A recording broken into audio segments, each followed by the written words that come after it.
2050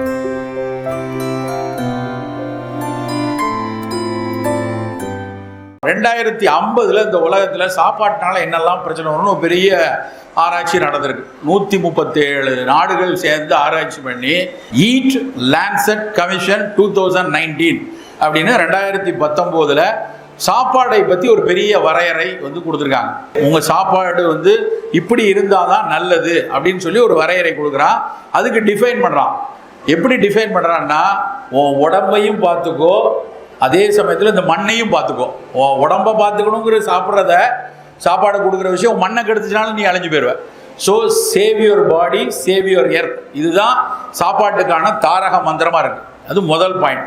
ரெண்டாவது என்ன சொல்கிறான், இந்த சாப்பாடு எப்படி இருக்கணும், 60% 80% காய்கறிகளும் கீரைகளும் பழங்களுமா இருக்கட்டும், 40% 20% மட்டுமே தானியங்கள் இருக்கட்டும். அது அரிசியாக இருந்தாலும் சரி, சிறுதானியமாக இருந்தாலும் சரி, இல்லை வேறு எந்த தானியங்களாக இருந்தாலும் 30-40% இருந்தால் போதும்.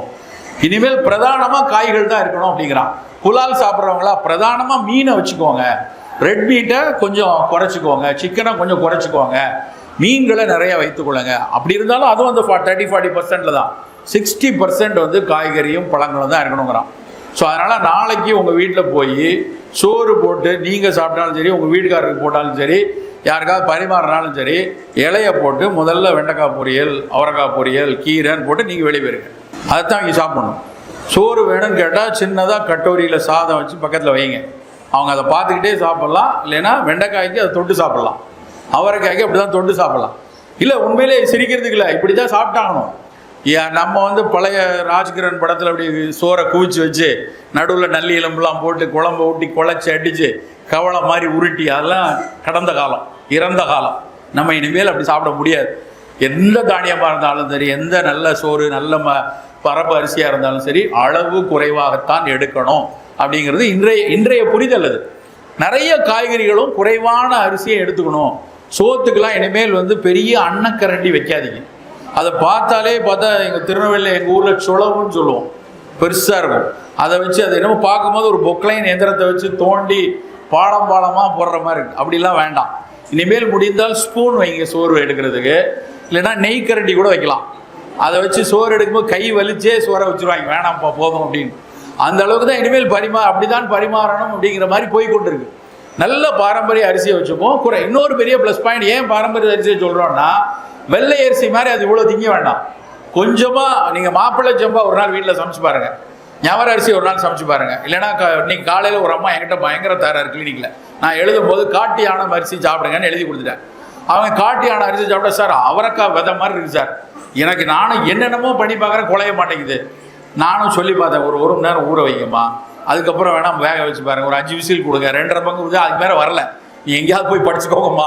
ஆனால் காட்டியான அரிசி நீங்கள் வெள்ளை அரிசி மாதிரி குலையும்னு தயவுசெய்து நினைக்காதீங்க. அது கொஞ்சம் உதிரியாக தான் இருக்கும், குலைய அந்தளவுக்கு வரலைன்னா. ஏன்னா ஒரு மைண்ட் ஒரு இதில் ஃபிக்ஸ் ஆயிடுது, எனக்கு சோறுனா நல்லா குலையணும், இல்லைன்னா எனக்கு சோறுனா அப்படியே உதிரியாக பூவாக இருக்கணும், இட்லினா விலையிலேன்னு இருக்கணும். இதெல்லாம் நம்ம தப்பான மனது கற்பிதங்கள்.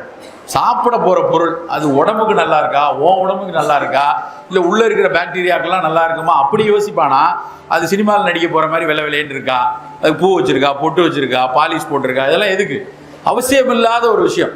ஸோ நம்ம அந்த கற்பிதங்கள் இல்லாமல் நம்ம உடலுக்கு என்ன தேவை அப்படின்னு தெரிந்து எடுத்துக்கொள்ளணும். சோறு குறைவாகத்தான் எடுக்கணும், காய்கறி கீரைகளை நிறைய எடுத்துக்கணும். முன்னாடி சாலட் அப்படின்னா அது ஒரு சாப்பாட்டுக்கு முன்னாடி சாப்பிட்ற பொருளாக இருந்துச்சு.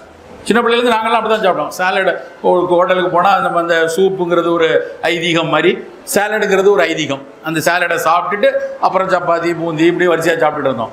இப்போ என்ன சொல்கிறேன்னா, சாலடு தான் சாப்பாடு. இன்றைக்கி மத்தியானம் நல்ல ஒரு சாலடுனாலே நமக்கு ஒரு மைண்டில் ஃபிக்ஸ்டாக இருக்குது. அதாவது தீபாவளிக்குன்னா அது ரஜினிகாந்த் கமலஹாசன் நடித்த படம் தான் வரணும் அப்படிங்கிற மாதிரி.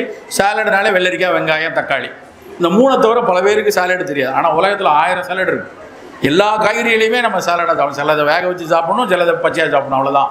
விதவிதமாக அந்த சுவைக்கு ஏற்ற மாதிரி நிறைய சாலட்ஸை நம்ம சாப்பிட்டு பழகணும். காய்கறிகளை மதியானம் வாரத்தில் ஒரு 3 நாள் வெறும் சாலட் சாப்பிட்லாம்.